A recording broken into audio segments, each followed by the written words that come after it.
Hey, welcome to another Retro Rocha with me, comedian Jerry Rocha. I was born in a test tube deep in the bowels of the Retro Rocha facilities and then taught how to read, write, and play video games by a group of scientists with horrible breath just to host this show.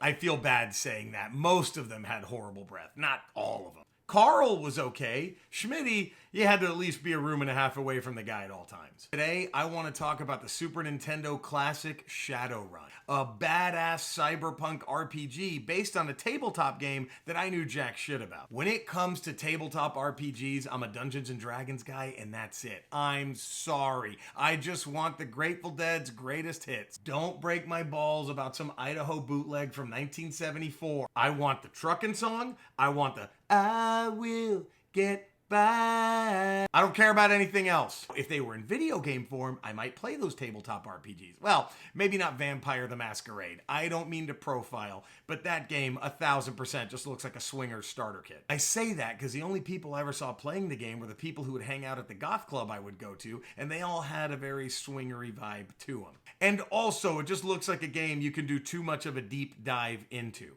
You start playing it for a few months, then you get the hang of it, then the next thing you know, you're putting on colored contacts and wearing that white wig at all times. You know, sometimes I just want to order a bagel out of character. That's in everything with strawberry cream cheese, lightly toasted. What name can we place on the order? Madrock of the Red Court. You know they're going to mess that up regardless. Mardnuts, we have your order. Mardnuts! Your order's ready. Then, like that experienced player who took you under his wing, he starts inviting you over more and more. Then eventually he tries to get you to bang his wife while he watches. And then she's like, I'm not banging Mardnuts. You want to bang Mardnuts so bad? Let's get a divorce. You can bang him all you want. How about that? It's Madrock. Shadowrun should have been a massive hit. Massive! Instead, it's just some game that 40-year-old dudes in leather trench coats at comic book stores will go on and on and on and on and on about until you realize he doesn't even work here.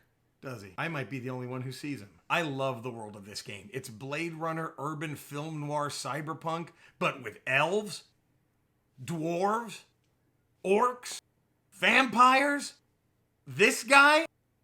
This was the world Predator 2 was trying to show us. God, if only that movie were 17 hours longer. So maybe, just maybe, it's okay to listen to 40-year-old dudes in leather trench coats at comic book stores. Just, you know, have some pepper spray and good aim handy. Full disclosure, I once owned a leather trench coat, but come on, I was 19. Remember earlier when I said I would go hang out at Goth Club? I quit wearing it by the time I was 20. All right, fine. I wore it once when I was 32. I had a hot date with a survivalist. I thought it would turn her on. Shadowrun was released in 1993, and what's great about that is that there wasn't much voice acting in video games. Like the peak of voice acting back then was just some staticky blurb of John Madden going, no, that's a real tough guy. I love that there's no voice acting in the game because as much as I'd want a Shadowrun remake, you know that if it was made today, every single character would talk just like this. Just once can a studio make a AAA action video game where the main character's like, Put 20 bullets in this Marine, you better be sure to kill him, or else I'm gonna come get you. Shadowrun opens after the main character Jake is gunned down in the streets, rescued by some shape-shifting fox lady. More on her in a minute. He wakes up in the morgue, wanders into the alleyway where a talking dog explains to him about his destiny, and he eventually learns magic. I know you're thinking this is the exact same plot as that Butterfly Kisses song, but this came out first. It's a wild ride, too.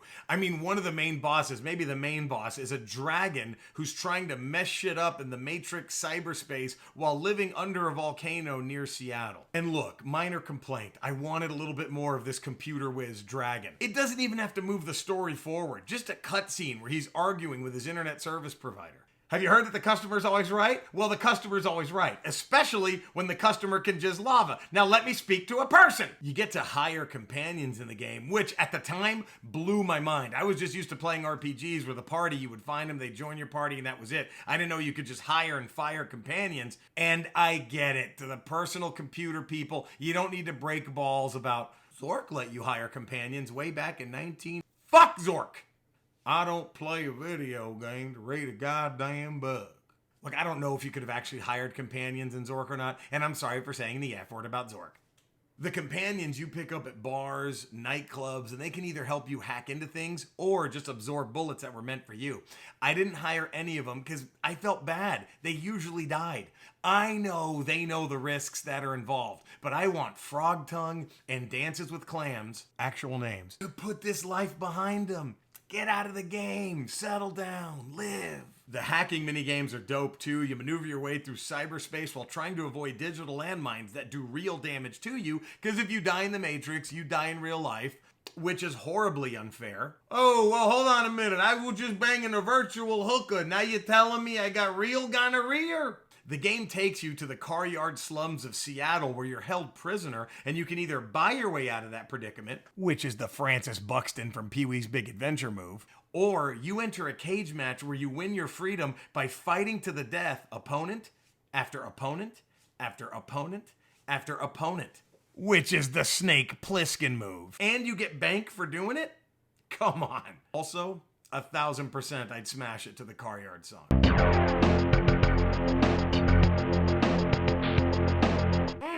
Listen to that. Also, when you're just walking from one area to the next, people will just open up their apartment windows and start shooting at you. I don't know if they're hired by the Dragon Guy or if Seattle is just that awful of a place to live in the future.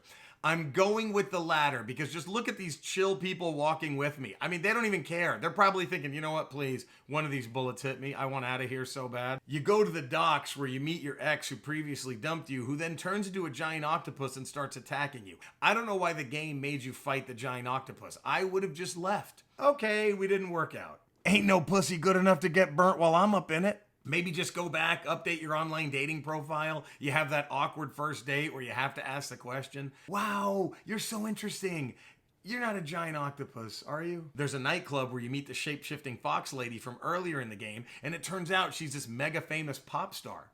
I fell in love. Look, I know we're in two different places. She has her career. I want children.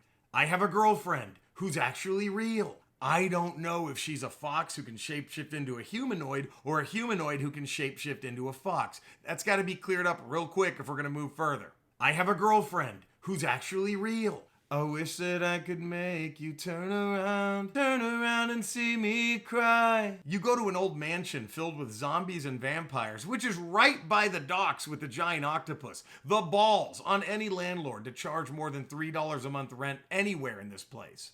FYI, the little crypt area with the zombies is a great place to level up your character, but it can be dangerous because if the zombies corner you, you're toast. But look at this, huh? Look at your boy right there. Look at that. That's some Tecmo Bo shit. Look at those moves. Despite all this, I'm sure there's some old dude who's lived in the same apartment for 50 years and refuses to move, and every now and again you hear him yelling at his wife, Gloria, if that octopus don't shut up, I swear to Christ, I'm gonna call the cops. Better watch out, pal. I don't care how immortal you are or how many undead friends you got. Suck blood at a decent hour. I'm gonna come down there with my baseball bat and crack your fucking heads open. My wife has gotta be at work. Shadowrun is an absolute masterpiece. If you can find a copy, grab one, live it up. Thank you again for watching another Retro Rocha with me, comedian Jerry Rocha. Please subscribe, give it a thumbs up, click that little bell so you're notified every time a video comes out, spread the word, all that good shit. Is there any game you want to see me talk about? Email me, rocha@retrorocha.com. And oh yeah,